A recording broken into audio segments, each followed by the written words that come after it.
Hey there. Today, we're going to dig into a word you probably think you know inside and out, machine. But trust me, there's a secret hiding in plain sight here, and it's actually kind of mind-blowing. So let's get into it. But first, just for a second, I want you to think. If you had to define a machine right now, what would you say? What's the first thing that pops into your head? Go ahead, lock that idea in. We'll come back to it. Okay, let's get the absolute basics out of the way. The sound of the word machine. Pretty simple, right? We all know it. And you know what? That simplicity is actually the whole point of this story. So let's officially start at square one. What exactly is a machine? Here it is, the textbook definition. A man-made object with moving parts. That's it. So simple, yet it covers everything from a simple can opener to a particle accelerator. You can have one machine or a whole bunch of machines. Now you've got other words that are pretty close, right? You've got device, gadget, appliance.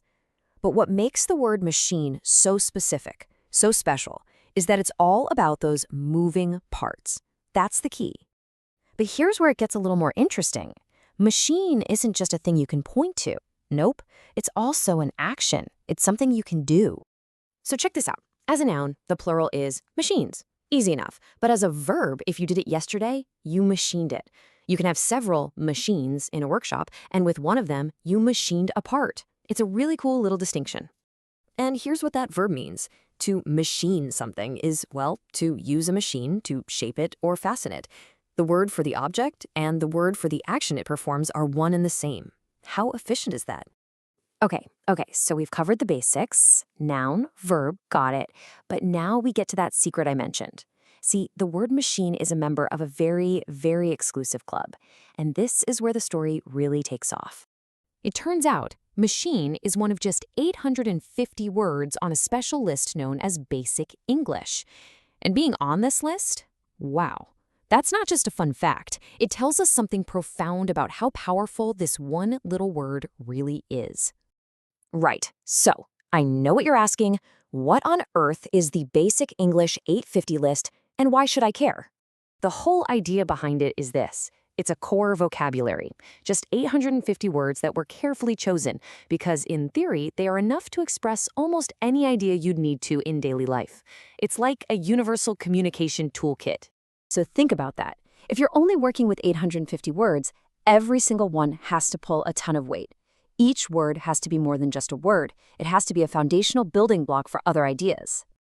And look at what the word machine does for us. Once you grasp that core concept, a thing with moving parts that does work, you've basically unlocked the door to the fundamentals of all of engineering. A lever, an inclined plane, a wheel, a screw. What are they? They're all just different types of machines. And this is the magic of Basic English, right here. You learn one core word, you really get the concept behind it, and just like that, bam, you've unlocked a whole family of related, complex ideas without needing a ton of new vocabulary.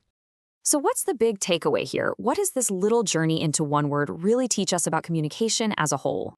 Let's go all the way back to the beginning, to this definition, a man-made object with moving parts. It seemed almost too simple before, right? But now, hopefully, you see it differently. It's not just simple, it's incredibly powerful. It's clarity in action. And that is the ultimate lesson.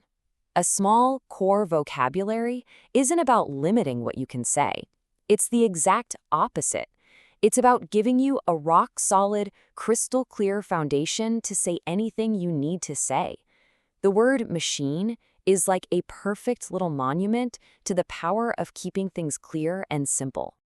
So I'll leave you with this thought to mull over. The next time you're trying to explain a big, complicated idea, maybe think about the word machine. It really makes you wonder, doesn't it? How many words do we really, really need to get our most powerful ideas across? Thanks for listening.